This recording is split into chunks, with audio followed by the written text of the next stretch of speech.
What's going on, people? We are Tottenham TV, and today we've got a double episode, the Premier League's perspective, doubled up with Predict the Prem for this weekend.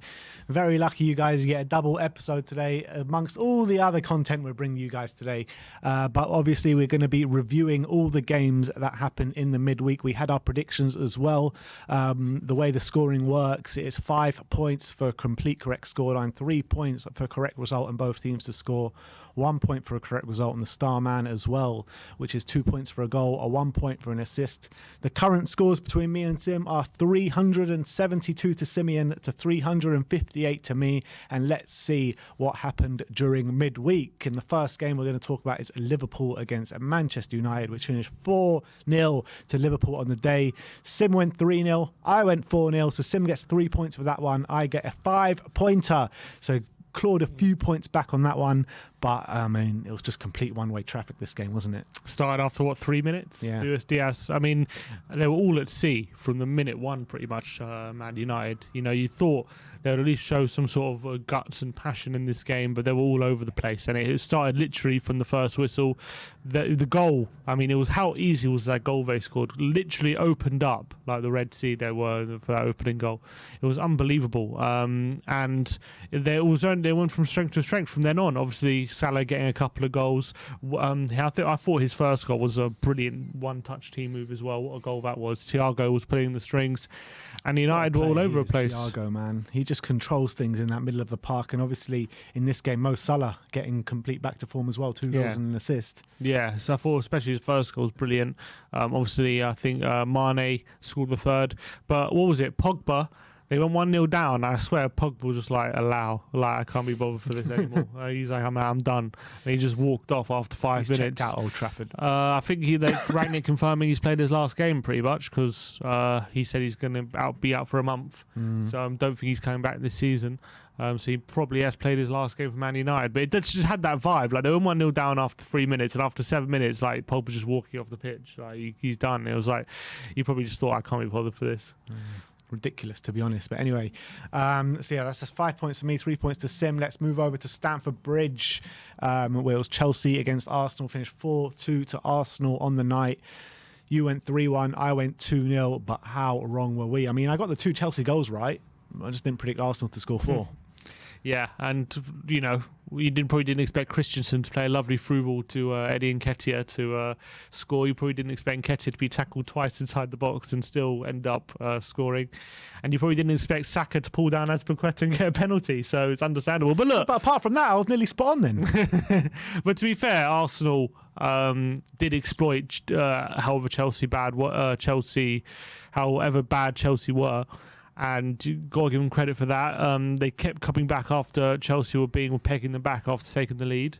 And they were probably better than Chelsea on the day, so you've got to give them credit. But Chelsea, playing a second-string team, was their undoing, probably. Yeah, the fact of the matter is, I mean, there were 6 shots on target this whole game, and every single shot on target led to a goal.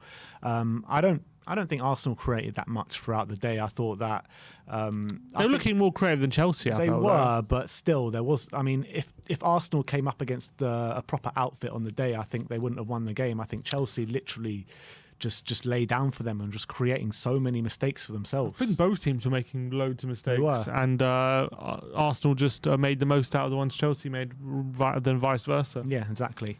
But look, credit to Arsenal, because you got to get the job done, even if the mistakes the presentable chances come your way, and that's what they did, and they got the result. So we can move swiftly on from that one. Everton against Leicester, which finished 1-1 on the day. We both went 2-1 to Everton, but it did finish 1-1, and probably Everton will probably think they probably should have got more from the game. I mean, yeah, from what I saw, Leicester obviously went 1-0 up, and Everton were piling on the pressure from then on. They only equalised in stoppage time. Dele Alli getting some minutes and being involved with the equaliser as well. But is a draw enough? Maybe not.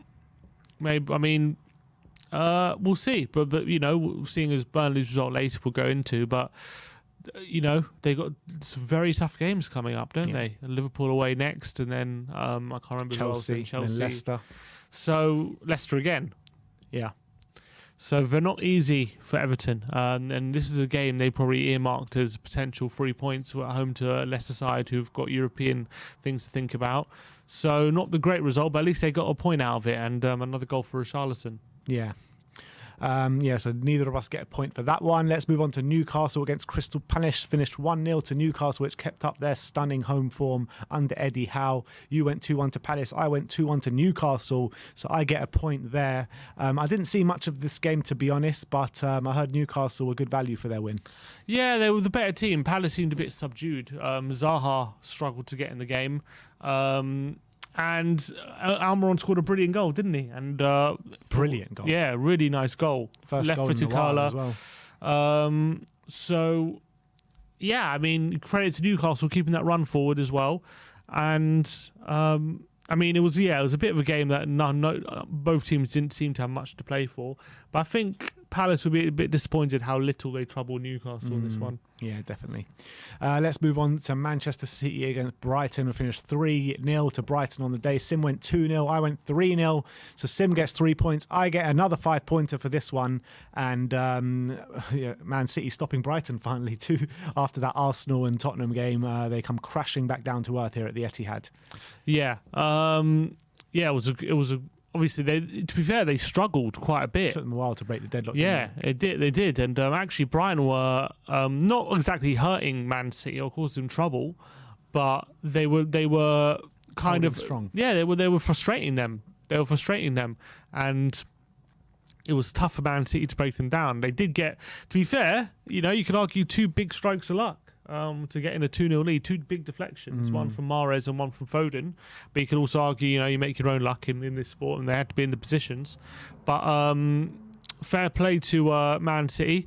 They had to get the job done. They get over the line. But Brighton were definitely, I wouldn't say comfortable, but they were holding strong before that first goal, and they didn't see many signs that they were actually going to concede. They were defending really well. But Man City got over the line in the end, and they stayed top of the table. Yeah. Very important win for Man City there. Let's move on to Burnley against Southampton. We finished 2-0 to Burnley. Obviously, that was the game last night. Sim went 1-1. I went 1-0 to Burnley. So I get 3 points there. Sim doesn't get any points. And credit to Burnley. I mean, everyone was talking about sacking Sean Dyche could be the kiss of death for Burnley in this league. And they got the result. 4 points in 2 games as well. Two difficult games. So fair play to them. I didn't watch too much of this one. But Southampton can be a tricky side, and you have to get it right. And clearly, 2-0 win. I think 2 goals. The first goal was from Roberts, actually, a curler from 25 yards. Really nice finish. The other one was a set piece. So fair play. And it was difficult circumstances. Now only 1 point behind Everton, although Everton don't have a game in hand, still just 1 point. So all to play for now in that relegation battle. Yeah, it's going to be a feisty battle from now until the end of the season. Everton probably looking at it having the more difficult fixtures. But we'll see how it plans out. Both teams have got fairly difficult fixtures from now until the end of the season, so it's going to be a very hard-fought race, and we'll see what happens. Who's your money on going down? Difficult. I'm still going to say Everton are going to stay up. Yeah, I got a feeling it's the other way around. I think Everton are going to go down. I don't know what it is. I just think that this Everton side, they just don't fill me with much confidence. No, I think you don't. Burnley at the moment seem to be the ones getting the results when they really need it. But Everton do have the 1 point advantage, but they have the much tougher games. But this Burnley side have been here and done that in this side of the table. These Everton players don't know what it's like to be in a relegation scrap. No, and that could be quite telling at this stage of the season. Yeah, potentially. But I don't know. I do feel they have the better quality, but Burnley have the fight, so it's going to be very close. Maybe that game in hand could make all the difference. All right, and the star man, I went for Diego Jota, who didn't start the game but came on and grabbed an assist. And Sim went for Sadio Mane, the man in form, who got a goal and an assist. So Sim gets 3 points there. I get 1 point. And we finish this week with 381 to Simeon and 373 to me. Getting closer again now as we move on into our predictions for midweek. And it's Arsenal against Manchester United. What have you gone for? I've gone for 2-2 in this 2-2. Interesting. I've gone for 3-2. I think it's going to be quite the battle. If Arsenal kind of show any of this kind of mistakes that they were showing in Chelsea, I think Ronaldo will kind of gobble them up. I think Ronaldo as well obviously with everything surrounding him and the terrible news that he got this week, him being back in training and playing this game, I think he's going to come out and kind of prove a point, and maybe dedicate it to what happened during the midweek. So I got a feeling Man United are going to come out on top of this one. Interesting. He's the match winner, isn't he? Yeah, and obviously he's the clearest match winner on the park. Obviously, Arsenal will be buoyed by that result, I think. But I think a lot of the problems they had before the game will still be there. And I think Man United, as much as they've been awful, with Varane back in the team, McTominay back in the team, hopefully showing fight for Man United, I think they might surprise a few people in this game. And I'm backing them to get a point and to show reaction to what happened at Anfield. I think Arsenal will cause some problems as well with their front four, who were very sharp against United. But I think that if they make the same mistakes they did, they will concede. So that's why I'm going 2-2. Yeah. All right. Let's go to Leicester against Aston Villa. I have gone for 2-1 to Leicester in this game. I've gone 1-1. I just feel that both teams are quite evenly matched. Leicester obviously have a semi-final coming up after this game. I know they're at home, but I think Villa will have enough just to get a point out of this one. So I've gone 1-1. Yeah, I mean, I'm looking at the two forms coming into it. Leicester's have taken a slight uptick in form, especially at home. Villa don't really seem to be doing much of them. I think they've lost their last 5 games or something like that. 4, yeah. Aston Villa, 4 games. So I got a feeling Leicester will just about nick this one. I feel Aston Villa going through that moment where they've got really nothing to play for and struggling for that motivation. So I've gone for a Leicester win here. Next up is Manchester City against Watford. And let's see what we've gone for here. I've gone for 4-0 in this game. Sim's gone for 3-0. You always go one more than me. Carbon copy of the Liverpool game during midweek. And I think this Watford side, I can't see them. I don't really think they've got any fight left in them, to be honest. And I think Man City are going to run riot this weekend. Yeah, I reckon it'll take a bit of time for them to close down, to open up Watford. Once they do, it's going to be a free-for-all. So I think Watford are going to struggle to contain this side. And I've gone for 3-0. All right, let's move on to Norwich against Newcastle at Carrow Road. We've both gone for the exact same scoreline here in 2-1 to Newcastle. Obviously, they are the form side. Norwich, they did win their last game, didn't they? But I can't see anything but a Newcastle win. They've got confidence about it. United, but they had a good. But they won the game before that. Sorry, yeah. They won the game before that. But yeah, they did perform against United as well. They really should have got more from that game.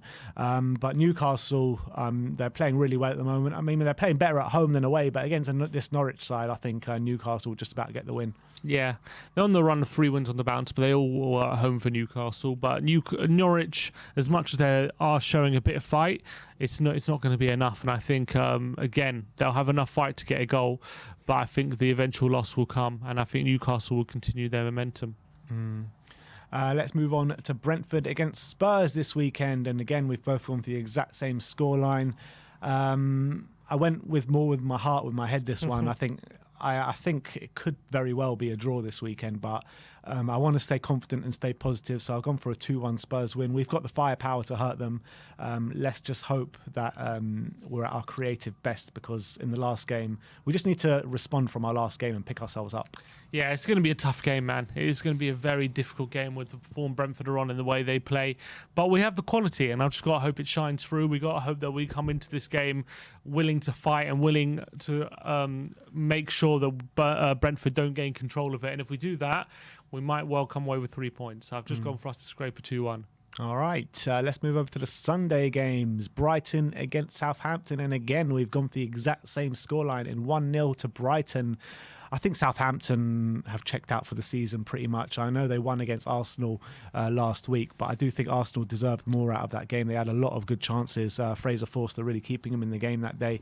Apart from that, they've lost a host of games, Southampton. Brighton, on the other hand, as well, hadn't had great things of it, but then they went and beat Arsenal quite deservedly so. They beat us deservedly so as well, but they got beaten quite well from a Man City side, although they did kind of find it hard to break them down. So I got a feeling at the Amex, Brighton will just about get over the line here. Yeah, I feel like a slender. I think it's two fairly evenly matched teams. I think Brighton probably have the better form at the moment, interestingly enough. and I think it's going to be a very close game. I think but the way Brighton are playing at the moment, I think they're going to stifle Southampton, and Southampton aren't the most defensively solid team usually against these kind of opposition. So I'm going to go for 1-0 Brighton. That's how I went for it. All right, moving on to Burnley against Wolves. Important game for Burnley at the bottom. We've both gone for the exact same scoreline again, 1-1 here. I was toying with a 1-0 Burnley win. I was toying with it, but I think Wolves do have that bit of quality where they will find something, so that's just why I've gone for 1-1. Yeah, again, I don't see this being a great game of football. Definitely not. I think it's going to be, although Burnley are going to come out looking for the win, Wolves been a bit hit and miss recently. 3 wins of the last 5, but have lost 2 of the last 3, so I think they might want to just be a bit stable, so I've gone for 1-1. Next up, Chelsea against West Ham in a London derby. Again, we've gone for the exact same scoreline here, 2-0 to Chelsea. And I'm feeling a Chelsea reaction. Thomas Tuchel would not have liked what he saw from his team during midweek against Arsenal. And I expect him to go back to basics, bring in the informed players. And I think Chelsea to have somewhat of a routine victory this weekend. Yeah, that's what I think. I think they're going to go with the stronger team. West Ham, maybe 1 on the European semi-final as well. So I've just gone for Chelsea to go back to a comfortable victory at home. All right. Merseyside derby up next. Liverpool against Everton at Anfield. And I have gone for 4-0 here. Sim's gone for 3-0. Again, 1 more. Carbon copy. But look, you can't see anything but a resounding Liverpool win. The way they're playing, the way they're blowing everyone away at the moment. I think they're the form team in Europe at the moment, Liverpool, the way they're playing. Everton, especially away from home, have been shocking. If this was at Goodison, I may have backed Everton to get a goal or something, but seeing as it's Anfield, I think it's going to be complete one-way traffic and a trouncing for Liverpool. Yeah, Everton. They don't have a quality, do they, to compete against a team like Liverpool on this stage, and Liverpool are going to blow them away. I'm absolutely sure of that. And even though they might show fight, Everton, fight won't be enough. They don't have the quality to compete, so I feel a resounding Liverpool win. And the last game of the weekend, Monday night football at Selhurst Park against Leeds United. Crystal Palace against Leeds, and again we've gone for the exact same scoreline. That's 5 fixtures this week, I think. Exact same scoreline. That's nuts. But yeah, I think Palace will have enough to beat Leeds. I mean, Palace at home, they're very strong, and I think Leeds, they have been playing well of late. I think they've got 3 wins on the bounce, but I think that will come to an end this weekend. Yeah, I think Palace won a reaction after a poor display. 2 defeats on the bounce now, if you include the FA Cup semi-final. At home, in front of their home crowd, they usually have good performances. Their last home game, I think, was the 3-0 against Arsenal, wasn't it? So as much as Leeds have turned things around, I think they will come unstuck in this one. All right, and let's move over to the star man. And I have gone for Cristiano Ronaldo at the Emirates. He loves a goal against Arsenal with everything that's happened as well. I think he's going to have a big game. Well, I hope he's going to have a big game as well. So yeah, that's why I've gone for Cristiano. And you've gone for the boring option. I have gone for the boring option. Mo Salah at home to Everton. He loves a goal against Everton. And he's just, after 2 goals in midweek, I thought he's guaranteed to score, surely. Yeah, and I'm sure that you're hoping that my star man comes through more than your star man. Probably, yeah, definitely. All right, so that is this week's Predict the Prem. Let me know in the comment section below what your predictions are, who your star man is, and who you think is going to come out on top this week, me or Sim. Let me know all your thoughts in the comment section below. Like, subscribe, and comment. And as always, come on, you Spurs.